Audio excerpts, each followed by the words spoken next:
ബഹുമാനികളെ, പരിശുദ്ധ റമളാൻ സമാഗതമാവുകയാണല്ലോ. സുപ്രധാനമായ ചില കാര്യങ്ങൾ നമുക്ക് ഈ സന്ദർഭത്തിൽ മനസ്സിലാക്കാം. റമളാനിൽ ഏറ്റവും പ്രധാനപ്പെട്ട ഒരു കാര്യം നോമ്പനുഷ്ഠിക്കുക എന്നുള്ളതാണ്. പകൽ സമയത്ത് നോമ്പനുഷ്ഠിക്കുമ്പോൾ രാത്രി സമയത്താണ് നോമ്പിന് വേണ്ടി നിയ്യത്ത് വെക്കേണ്ടത്. റമളാൻ നോമ്പിൻ്റെ നിയ്യത്ത് ഇതാണ്: നവൈത്തു സോമഗദിൻ അൻ അദാഇ ഫർലി റമളാന ഹാദിഹി സനത്തി ലില്ലാഹി തആല. ഈ വർഷത്തെ ഫർലായ റമളാനിലെ നോമ്പ് നാളെ അള്ളാഹുവിന് വേണ്ടി നോറ്റുവീട്ടുവാൻ ഞാൻ കരുതി എന്നതാണ് നിയ്യത്ത്. നാക്കുകൊണ്ട് പറയുക എന്നതിൻ്റെ അപ്പുറമായി ഹൃദയം കൊണ്ട് കരുതുക എന്നുള്ളതാണ് നിയ്യത്തിന് വേണ്ടത്. അത്താഴ സമയം എഴുന്നേൽക്കുകയും അത്താഴം കഴിക്കുകയും ചെയ്യണം. അത്താഴത്തിൻ്റെ സമയം സുബഹിൻ്റെ അല്പം മുമ്പായ സമയമാണ്.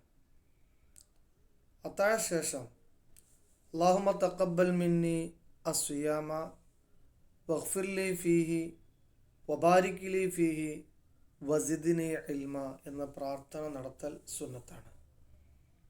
അല്ലാഹുമ്മ തഖബ്ബൽ മിന്നി അസ്സിയാമ, അല്ലാഹുവേ എൻ്റെ നോമ്പ് നീ സ്വീകരിക്കണം.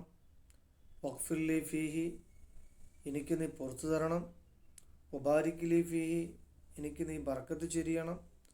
വസിദ്നി ഇൽമ, എനിക്ക് നീ അറിവ് വർദ്ധിപ്പിച്ച് നൽകണം എന്നതാണ് ഇതിൻ്റെ അർത്ഥം. നോമ്പ് തുറക്കുമ്പോൾ ധൃതി കാണിക്കാൻ പാടില്ല. നോമ്പ് തുറന്ന ശേഷം ഇങ്ങനെ പ്രാർത്ഥിക്കണം: അല്ലാഹുമ്മ ലക സുംതു വഅലാ റിസ്ഖിക അഫ്തർതു. അല്ലാഹുവേ, നിനക്ക് വേണ്ടി ഞാൻ നോമ്പനുഷ്ഠിച്ചു, നീ നൽകിയ ഭക്ഷണം കഴിച്ചുകൊണ്ട് ഞാൻ നോമ്പ് മുറിക്കുകയും ചെയ്തു. ശേഷം ദഹബൽ ലമഉ വബതല്ലത്തിൽ ഖുറൂഖു വസബത്തൽ അജ്റു ഇൻഷാ അല്ലാഹ്.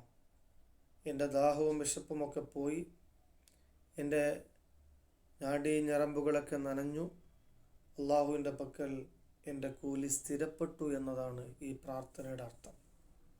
അതുപോലെ തന്നെ രാത്രികാലങ്ങളിൽ നിസ്കരിക്കണം. പ്രധാനപ്പെട്ട നിസ്കാരം വിത്ർ, തറാവീഹ് എന്നിവയാണ്.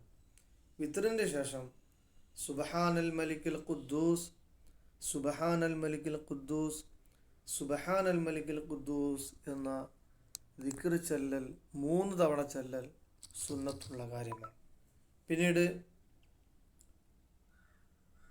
പല പ്രാർത്ഥനകളും പല സന്ദർഭങ്ങളിലായിട്ടും നമുക്ക് നിർവഹിക്കാം. ഒന്നാമത്തെ 10 റഹ്മത്തിൻ്റെ 10 എന്ന നിലയിൽ അല്ലാഹുമ്മ റഹംനി യാ അർഹമർ റഹീമീൻ എന്ന ദിക്റുകൾ എന്ന പ്രാർത്ഥന നിരന്തരമായി നമുക്ക് ഉരുവിടാം. അല്ലാഹുവേ, റഹ്മാനായ അല്ലാഹുവേ, എനിക്ക് നീ ധാരാളം റഹ്മത്തുകൾ ചൊരിയണം. അതുപോലെ അല്ലാഹുമ്മ ഗ്ഫിർലി ദുനൂബി യാ റബ്ബൽ ആലമീൻ.